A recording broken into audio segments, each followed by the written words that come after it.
தாங்க முடியல உதயநிதி ஸ்டாலின் அவர்களால் விஜய் முதலமைச்சரானது. நேற்றைக்கு அந்த பதாகைகள் அதில் போடப்பட்ட வாசகங்கள் ரீல் அரசு இப்ப கதறல் சத்தம். இப்ப நீங்க தினம் நீங்க தான் கதறீங்க, மக்கள் ஒன்றும் கதறல. திமுகவோட கதறல் சத்தம் தான் மக்கள் காதுல கேட்குதே ஒழிய திமுக சொல்ற மாதிரி மக்கள் ஒன்றும் கதறலாம் இல்லை. சொந்த செலவுல சூனியம் வச்சுக்கிறாங்க தான் எனக்கு தோணுது. இது இல்ல time. Let's go holidays. It's time to travel beyond the boundaries. Taste the Milky Mist ice cream once and there is no turning back. Milky Mist ice cream. அழகு தரும் மூலிகைகள், ஆரோக்கியம் தரும் மருத்துவர்கள். டாக்டர் ஸ்ரீவர்மாஸ். எதிர்கட்சிகளுடைய விமர்சனம் என்பது அதுல சத்தும் இல்லை, சாரமும் இல்லை. குறைந்தபட்ச அறிவு நேர்மை கூட அந்த விமர்சனங்களில் இல்லை. வயிற்று எரிச்சலாலும் தோல்வி அடைந்து விட்டோம் என்கின்ற யதார்த்தத்தை, இந்த கசப்பான உண்மையை ஏற்றுக்கொள்ள முடியாததாலும் வைக்கப்படக்கூடிய விமர்சனம்.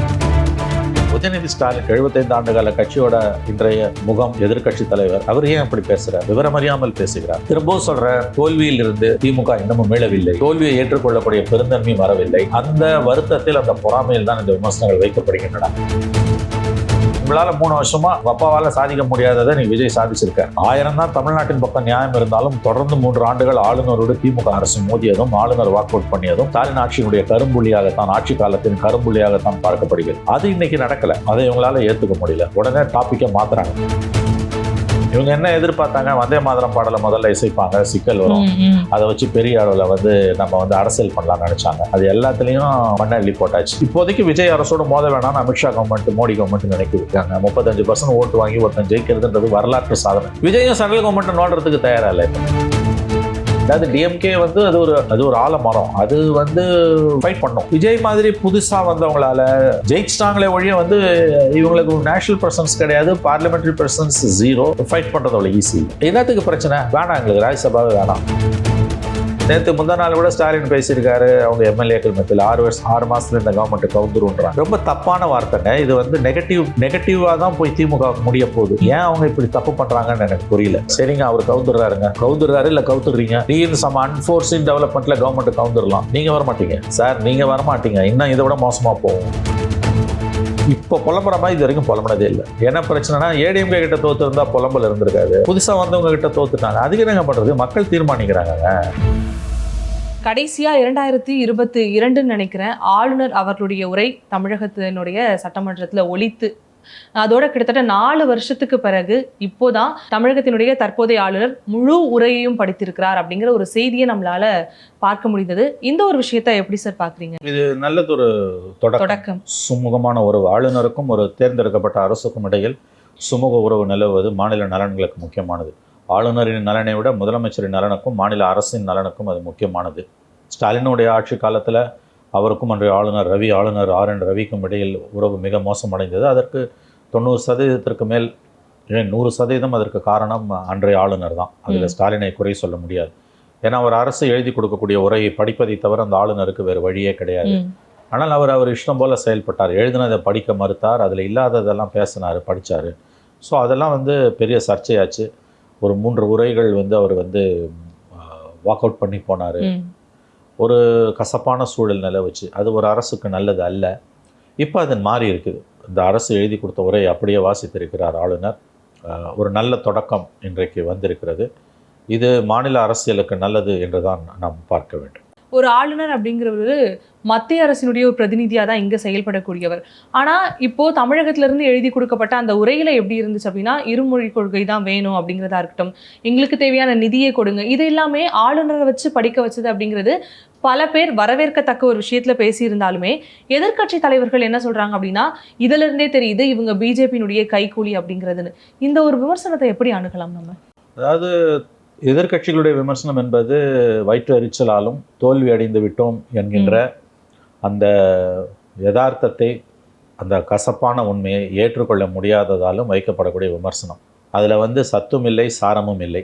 குறைந்தபட்ச அறிவு நேர்மை கூட அந்த விமர்சனங்களில் இல்லை. ஒரு விஷயத்தை அடிப்படையில் புரிஞ்சுக்கணும். முதல்ல பேசிக்ஸ்க்கு போகணும். we have to go back to the basics. Governor உரை என்பது மாநில அரசோட உரை. அதில் ஒரு எழுத்து கூட அக்ஷர பிசங்காமல் வாசிப்பதை தவிர வேறு வழியே இந்த கவர்னருக்கு கிடையாது. பிடிக்கலன்னா ரிசைன்மெண்ட் அவர் போகணும், வேறு வழியே கிடையாது. அவருக்கு அதை செய்ய மறுத்ததால தான் ரவிக்கும் ஸ்டாலினுக்கும் பிரச்சனை வந்தது. இந்த கவர்னர் இந்த அரசோடு ஒரு சுமூகமான உறவை பேணி காக்க விரும்புகிறார். அவர் மத்திய அரசாங்கத்தோட ஏஜென்ட்டாக இருந்தாலும் பிரதிநிதியாக இருந்தாலும் இங்கே இருக்கக்கூடிய மாநில அரசின் தலைவர் அவர் is head of the government. இது அவருடைய அரசு. அதனால தான் ரவி வந்து சட்டசபையிலேருந்து வெளிநடப்பு பண்ணப்போ விவரமறிந்த அரசியல் சாசன நிபுணர்கள் சொன்னது, இது அவருடைய வீடு, அவருடைய வீட்டிலேருந்து அவர் எப்படி வெளில போவார்? இப்போ உங்கள் வீட்டிலேருந்து நீங்கள் வாக் அவுட் பண்ணீங்களா? போக மாட்டீங்க. இன்னொருத்தன் வீட்டிலேருந்து தான் நீங்கள் வாக் அவுட் பண்ணீங்க. ஆகவே லாஜிக்கே இல்லாமல் தான் ஆளுநர் ரவி செயல்படுகிறார். இது அவருடைய அரசு, இது அவருடைய சபை, அதுலேருந்து எப்படி அவர் வாக் அவுட் பண்ண முடியும்னு கேட்டார். இன்றைக்கு இந்த அரசு கொடுத்துருக்கக்கூடிய உரையை அப்படியே அவர் படிக்கிறார். இதனால் வந்து அந்த கவர்னர் ஆர்லேக்கர் வந்து அப்படியே இந்த கொள்கைகளை கருத்துக்களை எல்லாம் அவர் அல்லது மத்திய அரசு ஏற்றுக்கொண்டது என்ற அர்த்தம் இல்லை. இதை முதல்ல புரிஞ்சுக்கணும். இதை நேற்றைக்கு கட்சி ஆரம்பித்தவங்க சொன்னால் கூட அதை நம்ம புரிஞ்சுக்கலாம். அப்பா அவன் விஷயம் தெரியாமல் பேசுகிறாங்கன்னு. இப்போ உதாரணத்துக்கு தேமுதிக தலைவர் பிரேமலதா விஜயகாந்த் சொல்கிறாங்க, இது அரசின் புகழ் பாடக்கூடிய உரை. அப்படி தான் இருக்கும். அது இந்த அடிப்படையே தெரியாமல் பேசுறதுன்றது அதுதான். பிரேமலதா பேசலாம். உதயநிதி ஸ்டாலின் 75 ஆண்டுகால கட்சியோட இன்றைய முகம், எதிர்க்கட்சி தலைவர், அவர் ஏன் அப்படி பேசுகிறார்? விவரமறியாமல் பேசுகிறார். அதாவது திராவிட முன்னேற்ற கழக அரசாங்கத்தோட கொள்கைகளை தான் முக்கியமான விஷயங்களில், இருமொழி கொள்கையாக இருக்கட்டும், காவிரி நீர் பிரச்சனையாக இருக்கட்டும், நதிநீர் இணைப்பாக இருக்கட்டும், மத்திய அரசோட நிதி திட்டங்களாகட்டும், எல்லாத்திலுமே கிட்டத்தட்ட மத்திய அரசு கடந்த திராவிட முன்னேற்ற கழக அரசோட கொள்கைகள் என்னவோ அதை தான் இந்த அரசும் கடைப்பிடிக்குது. அதில் எந்த மாற்றமும் இல்லை. பிஜேபிக்கு சாதகமாக எங்கேயாவது கொள்கை அளவில் காம்ப்ரமைஸ், பாலிசி காம்ப்ரமைஸ் இருந்ததுன்னா அப்போ எதிர்க்கட்சிகள் குற்றம் சுமத்துவதில் ஒரு அர்த்தம் உண்டு. அந்த மாதிரி ஒரு இன்சிடெண்ட்டை கூட இவங்களால் காட்ட முடியாது. ஒரே ஒரு இன்சிடெண்ட்டை கூட காட்ட முடியாது. முழுக்க முழுக்க இது திராவிட முன்னேற்ற கழக ஆட்சியில் கடைபிடிக்கப்பட்ட, அதுக்கு முன்னால் எடப்பாடி ஆட்சியிலும் கடைபிடிக்கப்பட்ட கொள்கைகளின் நீட்சியாகத்தான் இந்த அரசும் பேசிக் ஃப்ரேம் ஒர்க்கில் ட்ராவல் பண்ணுறாங்கன்றது தெளிவாகவே தெரியுது. இந்த கவர்னரை வச்சே மத்திய அரசிடமிருந்து எங்களுக்கு உதவி வேண்டும், நிதி பிஎம்சி மாதிரியான திட்டங்களில் கையெழுத்து போட்டால் தான் கல்வியை வந்து புதிய கல்விக் கொள்கையை ஏற்றுக்கிட்டால் தான் நிதியை விடுவிப்போம் என்று சொல்வதெல்லாம் ஏற்க முடியாதது என்றெல்லாம் சொல்வது தெளிவாக அதே கொள்கைகள் தான் என்று கடைப்பிடிக்கப்படுகின்றன என்பதை காட்டுகிறது. ஆளுநருக்கும் முதலமைச்சருக்கும் சண்டை இல்லை, அவங்க கட்டி பிடிச்சி உருளணும், அந்த உரையை படிக்காமல் ஆளுநர் வாக் அவுட் பண்ணணும், அதுதான் வந்து பிஜேபியோட தாவேக்கா நெருங்காமல் இருக்குது என்பதற்கான அடையாளம் என்று உதயநிதி ஸ்டாலின் சொல்வது மிக மிக தவறானது, அபத்தமானது, 100% அபத்தமானது. பிஜேபியோட தாவேக்கா அரசு நெருங்கிடுச்சுன்னு நீங்கள் குற்றம் சுமத்துறீங்கன்னா அதுக்கான அளவுகோல் பாலிசி காம்ப்ரமைஸ் இருக்கான்றது தான். அந்த மாதிரி எதுவுமே கிடையாது. திரும்பவும் சொல்கிறேன், தோல்வியில் இருந்து திமுக இன்னமும் மீளவில்லை. தோல்வியை ஏற்றுக்கொள்ளக்கூடிய பெருந்தன்மையும் வரவில்லை. அந்த வருத்தத்தில், அந்த பொறாமையில் தான் இந்த விமர்சனங்கள் வைக்கப்படுகின்றன. உங்களால் 3 வருஷமாக உங்கள் அப்பாவால் சாதிக்க முடியாததை நீங்கள் விஜய் சாதிச்சிருக்கார்.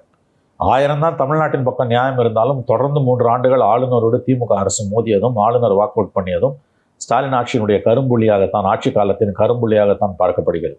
அது இன்னைக்கு நடக்கலை. அதை இவங்களால ஏற்றுக்க முடியல. உடனே டாப்பிக்கை மாற்றுறாங்க. இவங்க என்ன எதிர்பார்த்தாங்க? வந்தே மாதரம் பாடலை முதல்ல இசைப்பாங்க, சிக்கல் வரும், அதை வச்சு பெரிய அளவில் வந்து நம்ம வந்து அரசியல் பண்ணலாம்னு நினச்சாங்க. அது எல்லாத்துலேயும் மண்ணை அள்ளி போட்டாச்சு. தமிழ்தாய் வாழ்த்தை பாடின பிறகு தேசிய கீதம் எத்தனை தடவை வேணால் பாடலாம். அதனால் இவங்களால எதிர்க்கவே முடியல. அந்த கோபத்தில் தான் இவங்க இதை சொல்கிறாங்க. 1. 2வது, அவங்க சொல்லக்கூடிய சார்ஜுக்கு வருவோம். திமுகவுக்கு உதயநிதிக்கு உள்நோக்கம் இருக்குன்றது ஒரு பக்கம் இருந்தாலும், உதயநிதி சொல்லக்கூடிய, எதிர்க்கட்சி தலைவர் சொல்லக்கூடிய குற்றச்சாட்டுகளில் உண்மை இருக்கிறது, அதை தான் நம்ம ஆராயணும். அவங்க நோக்கம் எதுவாக வேணால் இருந்துட்டு போட்டோம். அதில் உண்மையே இல்லை, எந்த காம்ப்ரமைஸும் இது வரைக்கும் இல்லை. அதனால இவங்களால குறை சொல்ல முடியல. இந்த இஷ்யூல இவங்க காம்ப்ரமைஸ் பண்ணிட்டாங்க, அந்த இஷ்யூல காம்ப்ரமைஸ் பண்ணிட்டாங்கன்னு குறை சொல்ல முடியாததால் ஏமாற்றம் அடைந்து மூக்கறுபட்டு உட்கார்ந்திருப்பதால் பொத்தாம்பொதுவான ஒரு பொலிட்டிக்கல் சார்ஜ் எடுத்து வைக்கிறாங்க. பிஜேபியோட தாவேக்கா கைகோத்தடிச்சு கள்ள கூட்டணின்றாங்க. கள்ள கூட்டணின்னா you to show the proof. ஆதாரம் என்ன இருக்குது? இப்போ கேரளாவில் வந்து அரசு வந்து பிஎம்ஸ்ரீயை வந்து அந்த அரசு ஏற்றுக்கொண்டு விட்டது. காங்கிரஸ் கவர்மெண்ட் ஏற்றுக்குச்சு பிஎம்ஸ்ரீயை. அதுக்கு அவங்க என்ன சொல்கிறாங்கன்னா, இதுக்கு முன்னால் இருந்த பினராயி விஜயன் கவர்மெண்ட்டை அதை ஏற்றுக்கிட்டு கையெழுத்து போட்டு 90 கோடி வாங்கிட்டாங்க, அதனால் நாங்கள் பின்வாங்க முடியாது, நாங்கள் ஏற்றுக்கிறோன்ட்டாங்க. இன்ஃபேக்ட் இந்த புதிய கல்விக் கொள்கையில் காங்கிரஸுக்கு வந்து, காங்கிரஸ் பார்ட்டிக்கு பிஎம்ஸ்ரீயில் பெரிய அளவில் ஒன்றும் எதிர்ப்பு கிடையாது. ஆனால் தமிழ்நாட்டில் அப்படி கிடையாது. இப்போ பிஎம்ஸ்ரீ மாதிரியான ஸ்கீம்லங்க உங்களுக்கு போய் விஜய் அரசு கையெழுத்து போடுதுன்னா அப்போ அது ஒரு முக்கியமான டெவலப்மெண்ட். அப்போ அவங்க பிஜேபியோட காம்ப்ரமைஸ் பண்ணுறாங்கன்னு நீங்கள் சொல்கிறதுல ஒரு அர்த்தம் இருக்குது, ஒரு லாஜிக் இருக்குது. அதில் வந்து இங்கே அந்த மாதிரி எதுவுமே நடக்கல. எல்லா இஷ்யூலையுமே உங்கள் கவர்மெண்ட் என்ன ஸ்டாண்ட் எடுத்தோ அந்த ஸ்டாண்டை தான் அவர் எடுக்கிறார்.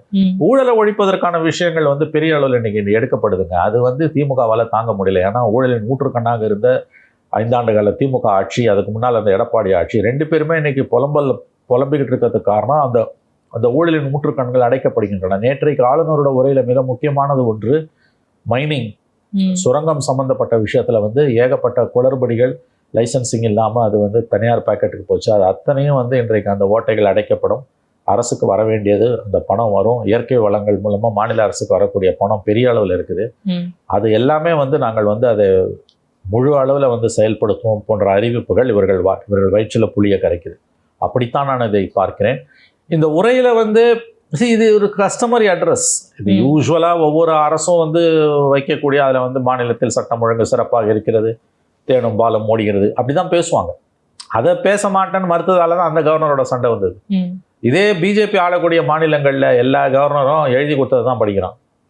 காங்கிரஸ் ஆளக்கூடிய மாநிலங்களும் கவர்னர்ஸ் எல்லா கவர்னரும் பிஜேபி அப்பாயின்மெண்ட். ஆல்மோஸ்ட் எல்லாருமே ஆர்எஸ்எஸ்காரர்கள் தான். இந்த கவர்னரும் ஆர்எஸ்எஸ்காரர். ஆனால் இவர் பீஸ்ஃபுல்லாக படிச்சுட்டு போகிறாரு. அவங்களுக்கு என்னென்னா, இப்போதைக்கு விஜய் அரசோட மோத வேணாம்னு அமித்ஷா கவர்மெண்ட், மோடி கவர்மெண்ட் நினைக்குது. இப்போதைக்கு மோத வேணாம். ஏன்னா புதுசாக ஏதோ நடந்திருக்குது. 2 பெரிய கட்சிகளை மக்கள் வீட்டுக்கு அனுப்பியிருக்காங்க. 35% ஓட்டு வாங்கி ஒருத்தன் ஜெயிக்கிறதுன்றது வரலாற்று சாதனை. தனியாக யாருமே, மோடியே கூட 40 கட்சியை வச்சுட்டு தான் ஜெயிக்கிறாரு. சிங்கிள் ஹேண்டடாக 35% ஃபர்ஸ்ட் எலெக்ஷனில் 2 பெரிய கட்சிகளை வீட்டுக்கு அனுப்பிச்சு ஒரு 10 சீட்டு குறையதே ஒழிய மற்றபடி வந்து ஒரு கவர்மெண்ட் ஃபார்ம் ஆயிடுச்சு. இப்போ போய் இதை டிஸ்டர்ப் பண்ண வேணாம்னு அவங்க நினைக்கிறாங்க. கவர்னர் மூலமாக டிஸ்டர்ப் பண்ண வேணாம். அதனால் ஆர்.என். ரவி மூலமாக ஸ்டாலினுக்கு கொடுத்த குடைச்சலை விஜய்க்கு கொடுக்க அவங்க இப்போதைக்கு தயாராக இல்லை. விஜயும் சென்ட்ரல் கவர்மெண்ட்டை நோண்டுறதுக்கு தயாராக இல்லை. இப்போ நிர்வாக ரீதியிலான உறவு வேறு, அரசியல் ரீதியிலான உறவு வேறு என்பதில் தெளிவாக இருக்காரு. இது திமுகவால் தாங்கிக்க முடியல. இதுதான் பிரச்சனை. அதே மாதிரி ஆளுநர் பேசும்பொழுதுமே விஜய் அவர்களுக்கான ஒரு புகழாரம் சூட்டக்கூடிய வார்த்தைகளை, அவருக்கு வாழ்த்துக்கள், இந்த மாதிரியான விஷயங்களையும் தெரிவித்தாரு.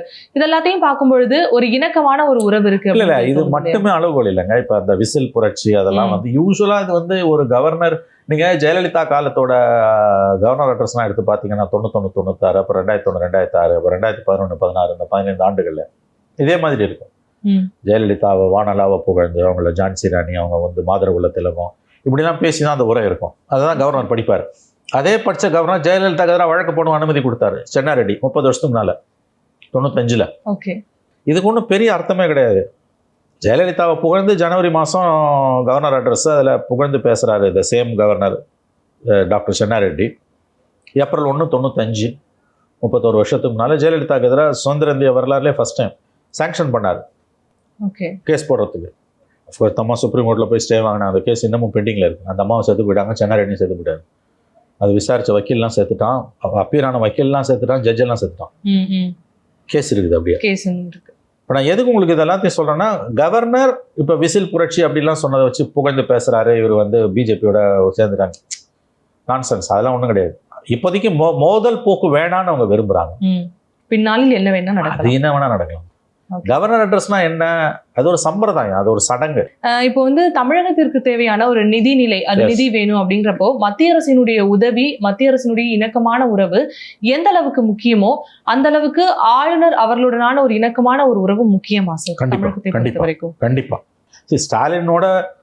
ஸ்டாலின் வந்து ஒரு விதத்தில் is an unlucky chief minister. ஏன்னா அவர் ஒரு எலெக்டட் சீஃப் மினிஸ்டராக இருந்து இந்த கவர்னர் அவருக்கு கொடுத்த குடைச்சல் ஏற்புடையதல்ல.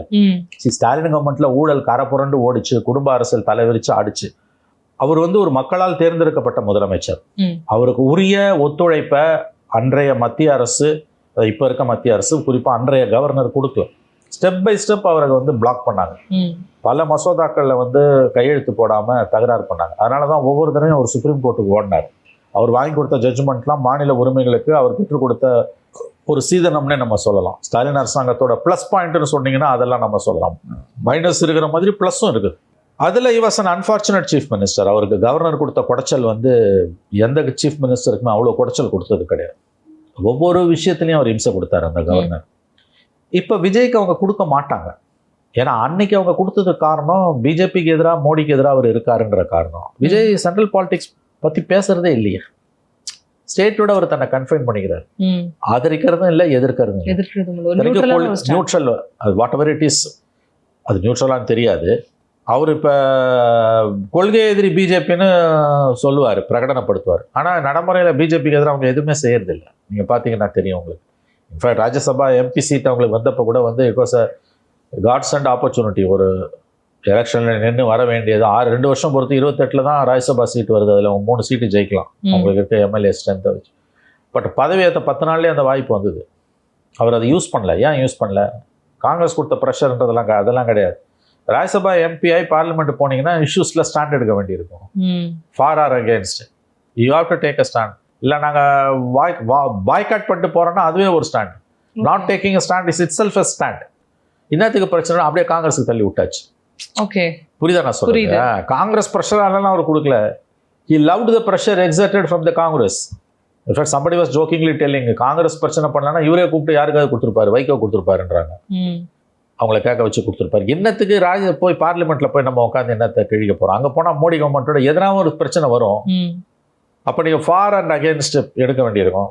ஃபார் எடுத்தால் கதையை உங்கள் ஜோலியை முடிச்சுட்டுவானுங்க. அகேன்ஸ்டாக எடுத்தீங்கன்னா சென்ட்ரல் கவர்மெண்ட்டு கோவப்படுவாங்க. இல்லை வாக் அவுட் பண்ணுறோன்னா வாக் அவுட் பண்ணாலுமே இது கவர்மெண்ட்டுக்கு சப்போர்ட் பண்ணுற மாதிரி.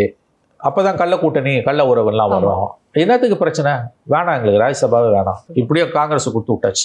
ஸோ நான் எதுக்கு சொல்ல வரேன்னா, சென்ட்ரல் கவர்மெண்ட்டோட மோதிர போக்கு அவங்களுக்கு இல்லை. இப்போ நீங்கள் கேட்ட கேள்வி வந்து நிதி ஆதாரங்களுக்கு மத்திய அரசு நாம் சார்ந்திருப்பது எந்த அளவு அவசியமோ அதே போல் கவர்னருடனான சுமூக ஒரு மாநில அரசுக்கு முக்கியமா அவசியமானு நீங்கள் கேட்குறீங்க. ரொம்ப முக்கியங்க. கவர்னர் நினச்சா நிறைய குடைச்சல் கொடுக்கலாம். ஸ்டாலின் அந்த பிரச்சனையை அனுபவிச்சார். Because Vijay's politics is different. டிஎம்கேக்கு அந்த ஃபைட் அவங்க பண்ணும்போது 21 to 24 அந்த ஃபைட் அவங்க எக்ஸர்ட் பண்ணும்போது 19 to 24 அந்த செகண்ட் மோடி 2.0 அவங்களுக்கு 18 எம்பிஸ் இருந்தாங்க. ஓகே, செகண்ட் டேர்மில் வந்து அவங்களுக்கு அதே மாதிரி கிட்டத்தட்ட 22 எம்பிஸ் இருக்காங்க. பார்லிமெண்ட்டில் அவங்களுக்கு ஒரு பெரிய பிளாக் இருந்தது, அவங்களுக்கு நேஷனல் அவுட்லுக் இருந்தது, ஃபைட் பண்ண முடிஞ்சது. இவங்களுக்கு நேஷனல் ப்ரெசன்ஸே இல்லையே இந்த கட்சி. அதாவது டிஎம்கே வந்து அது ஒரு இன்ஸ்டிடியூஷன், அது ஒரு ஆலமரம், அது வந்து ஃபைட் பண்ணும். விஜய் மாதிரி புதுசாக வந்தவங்களால ஜெயிச்சிட்டாங்களே ஒழிய வந்து இவங்களுக்கு நேஷனல் ப்ரெசன்ஸ் கிடையாது, பார்லிமெண்ட்ரி ப்ரெசன்ஸ் 0. ஃபைட் பண்ணுறது அவ்வளோ ஈஸி இல்லை. ஃபைட் பண்ண வேணான்னு அவர் நினைக்கிறாரு. அவர் வந்து மோடி அரசோட மோதல் போக்க 100% தவிர்க்கணும், 100% தவிர்க்கணும். ஆமாம், எனக்கு அட்மினிஸ்ட்ரேட்டிவ்லி நான் மத்திய அரசோட இணைஞ்சு போயிடுறேன், நான் உங்களுக்கு வந்து தீமை செய்ய மாட்டேன். பட் பொலிட்டிக்கலாக என்னால் வந்து உங்களோட இருக்க முடியாது, நான் உங்களை எதிர்ப்பேன். ஆனால் அது இப்போதைக்கு எந்த எதிர்க்கிறதுன்ற பேச்சுக்கே இடம் இல்லை. அது எலெக்ஷன் டைமில் முடிவு பண்ணும். And elections are far away. 2019 3 வருஷம் இருக்குது. A day is a long period in politics. So அவர் தெளிவாக இருக்கார். அவர் எதிர்கட்சி தலைவரா உதயநிதி அவர்கள் எப்படி செயல்படுறாருங்கிற ஒரு கேள்வி இருக்கு சார். காரணம் என்னன்னா, நேத்தே திமுகவினர் வந்து கருப்பு பேட்ச் அணிந்து போய் பல ஃபிளெக்ஸ் கார்டு எல்லாமே வச்சிருந்தாங்க. கதறல் சத்தம் கேக்குதா சிஎம் சார், ரீல்ஸ் அரசியல், ரியல் அரசியல் எங்கே, இந்த மாதிரியான வார்த்தைகளை வந்து தொடர்ந்து பயன்படுத்துறாங்க. எதிர்கட்சி தலைவரா உதயநிதியோட செயல்பாடுகள் ஏமாற்றம் அளிக்கின்றன, உண்மையிலேயே ஏமாற்றம் அளிக்கின்றன. அவர் இன்னமும் பக்குவமுடன் நடந்து கொள்ள வேண்டும். தோல்வி அவராலையும் ஜீரணிக்க முடியல, தாங்க முடியல. உதயநிதி ஸ்டாலின் அவர்களால் விஜய் முதலமைச்சரானது. இன்றைக்கு உதயநிதி ஸ்டாலின் அவர்கள் ஒரு எதிர்க்கட்சி தலைவராக இருக்கிறார். அவருக்கு பொறுப்பு இருக்கிறது, கான்ஸ்டிடியூஷனல் போஸ்டிங். அது இந்திய அரசியலமைப்பு சாசனத்தால் உருவாக்கப்பட்ட பதவி தான் எதிர்க்கட்சி தலைவர் பதவி. கேபினட் ரேங்க், அது மாநில அமைச்சருக்கு இணையான ஒரு பதவி. அது அவருக்கு காரு, போலீஸ் பாதுகாப்பு, அரசு உதவியாளர்கள் எல்லாருமே கொடுத்துருக்காங்க, வீடு எல்லாமே கொடுக்கப்பட்டிருக்கிறது. ஆனால் அவர் எதிர்க்கட்சி தலைவர். அவர் இன்னமும் எனக்கு தெரிஞ்ச ஒரு பொறுப்புடனும் பக்குவத்துடனும் நடந்து கொள்ள. நேற்றைக்கு அந்த பதாகைகள், அதில் போடப்பட்ட வாசகங்கள், ரீல் அரசு, இப்போ கதறல் சத்தம், அப்புறம் வந்து தற்குறி, இப்படிலாம் பிடிச்சிட்டு நிற்கிறது, இது ரொம்ப அபத்தமாக இருக்குது. ஒரு கவர்மெண்ட் வந்து இன்னும் 100 நாள் கூட ஆகலை உங்களுக்கு, not even 100 days. But give some time. நீங்கள் அது விடாமல், நீங்கள் பல தடவை நம்ம பேசினதான், அவங்க வாய்ப்பு கொடு. 6 months ஹனிமூன் பீரியடுன்னுவாங்க, அட்லீஸ்ட் 3 months கொடுங்கன்றோம். முடியாதுன்னு போது மக்கள் மத்தியில் திமுக மேலும் மேலும் தனிமைப்படும். இந்த அரசு தவறு செய்ய நீங்கள் அனுமதிக்க வேண்டும், அப்போதான் உங்களுக்கான ஸ்பேஸ் வரும். இப்போ நீங்கள் தான் கதறீங்க, மக்கள் ஒன்றும் கதறல. திமுகவோட கதறல் சத்தம் தான் மக்கள் காதில் கேட்குதே ஒழிய திமுக சொல்ற மாதிரி மக்கள் ஒன்றும் கதறலாம் இல்லை. பிரச்சனைகள் இருக்குது, நான் மறுக்கல. ஆனால் திமுக பூதாகரமாக ஆக்குற அளவுக்கு பிரச்சனைகள் இல்லை. இந்த மாதிரி உதயநிதி ஸ்டாலின் அவர்களுடைய செயல்பாடுகள் தொடர்மையானால் திமுக மீதான மக்கள் வெறுப்பு மேலும் அதிகரிக்கும். நான் மறுபடியும் சொல்கிறேன், 6 months வாங்க, சரிங்க, எங்களால் அவ்வளோலாம் பொறுத்துக்க முடியாதுங்க, ஒரு 100 days கொடுங்க. டெய்லி பிரச்சனை பண்ணுறது, டெய்லி 3 ட்வீட்டு, அப்பா ஒரு ஸ்டேட்மெண்ட்டு, புள்ள ஒரு ஸ்டேட்மெண்ட்டு, தங்கச்சி ஒரு ஸ்டேட்மெண்ட்டு, இதெல்லாம் உங்களுக்கு மக்கள் இடம் வெறுப்பைத்தான் வளர்க்கும். இந்த பதாகை ஏற்றுட்டு போகிறது, அப்புறம் உள்ளுக்குள்ளே நீங்கள் வெளியில் பேசுறது, இதில் உள்ளே எவ்வளோ வேணால் நீங்கள் பேசலாம், மக்கள் பிரச்சனைகளை எவ்வளோ வேணால் அவர் பேசலாம், அது அவருடைய உரிமை. இன்ஃபேக்ட் ஒரு வலிமையான எதிர்க்கட்சி ஜனநாயகத்துக்கு மிக மிக அவசியம். அந்த விதத்தில் அவர் வந்து திறம்பட செயல்படுவார் என்று நான் நம்புகிறேன். பட் இந்த மாதிரி பதாகைகள், அப்புறம் வந்து வார்த்தைகள் தேவையில்லாத வார்த்தைகள், பொதுவெளியில் அரசியல் மேடைகளில் தேர்தல் காலத்தில் பயன்படுத்துகிற வார்த்தைகளை சட்டமன்ற வளாகத்துக்குள்ளே பயன்படுத்துறது, பதாகைகளை பிடிப்பது என்பது அபத்தமானது, அருவருப்பானது. இது மக்களிடம் திமுக மீதான வெறுப்பை மேலும் வளர்க்கும். அவங்க சொந்த செலவில் சூனியம் வச்சுக்கிறாங்க தான் எனக்கு தோணுது. இது இல்லை time. You should allow your enemy to make மிஸ்டேக்ஸ்னுவாங்க. அது மாதிரி அந்த அவங்களால இப்போ காத்திருக்க முடியல. அவங்க வந்து தேர் இன் டெஸ்பரேட். என்ன நேற்று முந்தா நாள் கூட ஸ்டாலின் பேசியிருக்காரு, அவங்க எம்எல்ஏக்கள் மத்தியில் 6 மாதத்துல இந்த கவர்மெண்ட்டு கவுந்துருன்றாங்க. ரொம்ப தப்பான வார்த்தைங்க. இது வந்து நெகட்டிவாக தான் போய் திமுகவுக்கு முடிய போகுது. ஏன் அவங்க இப்படி தப்பு பண்ணுறாங்கன்னு எனக்கு புரியல. அவ்வளோ ஒரு அனுபவம் வாய்ந்த கட்சி ஏன் இப்படி தன்னுடைய எப்படி சொல்கிற வார்த்தைகளே இல்லை, தன்னுடைய ஒரு ரொம்ப டீசெண்டாக சொன்னால் தன்னுடைய விரக்தியை, தன்னுடைய பொறாமையை, தன்னுடைய இயலாமையை ஏன் இப்படி வெளிப்படுத்திக்கிறாங்க? தோக்கிறது ஜெயிக்கிறது சகஜம், ஃபைட் பண்ணிங்களா இல்லையான்றது தான் முக்கியம் லைஃப்பில். பொலிட்டிக்கல் பார்ட்டின்றது அது கான்ஸ்டன்ட் எண்டிவராக இருக்கும். தோக்கிறமோ ஜெயிக்கிறமோ ஃபைட் பண்ணிக்கிட்டே இருப்பாங்க, மக்கள்கிட்ட போய்கிட்டே இருப்பாங்க அவங்க. அஃப்கோர்ஸ் ஸ்டாலின் தோத்துட்டாருன்றது அவருக்கும் கட்சிக்கும் ஒரு வேதனையான விஷயம், வருத்தமான விஷயம் தான். But people are ultimate judges இல்லை. தோத்தா என்ன, அடுத்த தடவை ஜெயிக்க போகிறாரு, ஜெயிக்கிறதுக்கான எல்லா வாய்ப்புகளும் இருக்குது. எம்ஜிஆர், ஜெயலலிதா தோத்துருக்காங்க, இந்திரா காந்தி தோத்துருக்காங்க, காமராஜ் தோத்துருக்காரு, கலைஞர் தோத்ததில்லை. அந்த ஒன்று மட்டும் இல்லை, அந்த ஒத்த தென்னை மரம் எந்த சூறாவளியிலும் விழுந்தது கிடையாது. ராஜீவ்காந்தி செத்தப்ப அடித்த பெரும் சூறாவளியில் கூட வந்து அந்த ஒத்த தென்னை மரம் நின்றுது.